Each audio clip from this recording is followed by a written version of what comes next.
Aujourd'hui, je vais vous parler de la Suisse. Là-bas, les citoyens suisses, exactement comme en France, choisissent des représentants pour une durée déterminée et attendent la fin de cette durée pour en choisir de nouveaux. Mais en plus de ces droits que nous avons aussi en France, les citoyens suisses peuvent voter directement sur des sujets, des questions qui les préoccupent. Et donc, en pratique, donc ce droit de voter directement, ils l'ont au niveau des communes, au niveau de leur ville et de leur village, ils l'ont au niveau de leur canton, l'équivalent de nos régions, et ils l'ont aussi au niveau de leur confédération, ce qui est l'équivalent de notre niveau national. Et donc en pratique, par exemple, à peu près tous les 3 mois, les citoyens suisses peuvent, s'ils le souhaitent, aller voter sur des questions qu'ils se sont eux-mêmes posées, et ça c'est très important, ce ne sont pas des questions qui leur ont été posées par leurs représentants, ce sont eux qui décident des questions. Ils vont voter donc directement sur des questions qu'ils se sont eux-mêmes posées, sur des sujets qui les préoccupent.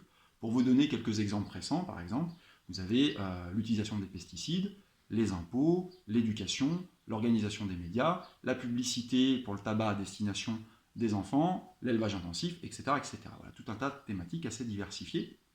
Et donc, ces droits, les Suisses en disposent, donc des droits qui existent dans plusieurs pays du monde, les Suisses en disposent depuis plus de 100 ans, et nous, force est de constater que ces droits, en France, nous n'en disposons pas. Nous pouvons simplement choisir des représentants pour une durée déterminée, mettons 5 ans, et attendre 5 ans sans vraiment de moyens de se faire entendre, de vraiment peser dans les décisions collectives, attendre 5 ans pour choisir à nouveau des représentants.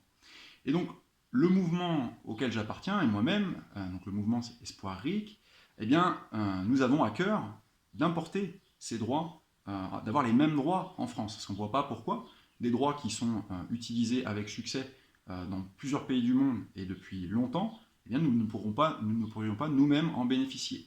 D'autant plus que ces droits sont vraiment intéressants dans le sens où, même si vous ne les utilisez pas, le simple fait qu'ils existent va vraiment changer la manière dont nos élus, les représentants, on va dire, pensent leur manière de faire de la politique. C'est-à-dire que vous allez passer d'une situation où les représentants, finalement, ne se soucient assez peu de la manière dont va être reçus les projets qu'ils peuvent mettre en place. Ils se disent, même si le projet, à la limite, ne fait pas l'unanimité, au pire, il y aura quelques manifestations, les gens vont vite se fatiguer, et puis tout rentrera dans l'ordre. Alors que quand vous avez le droit de voter directement les lois, de voter directement sur les questions qui vous préoccupent, les élus savent qu'à tout moment, leur projet peut être contesté, contrecarré, ce qui fait que non seulement ils ont beaucoup plus à cœur de concevoir des projets qui soient viables techniquement, mais aussi des projets qui tiennent beaucoup plus en compte des inquiétudes, des préoccupations de leurs concitoyens.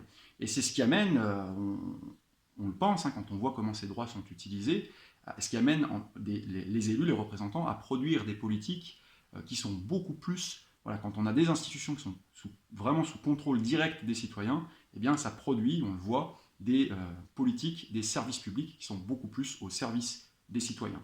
Voilà, si cette vidéo vous a plu, n'hésitez pas à la partager et à la liker. Si vous avez des questions, vous pouvez les poser dans les commentaires, j'y répondrai avec grand plaisir. Et je vous dis à bientôt pour une nouvelle vidéo.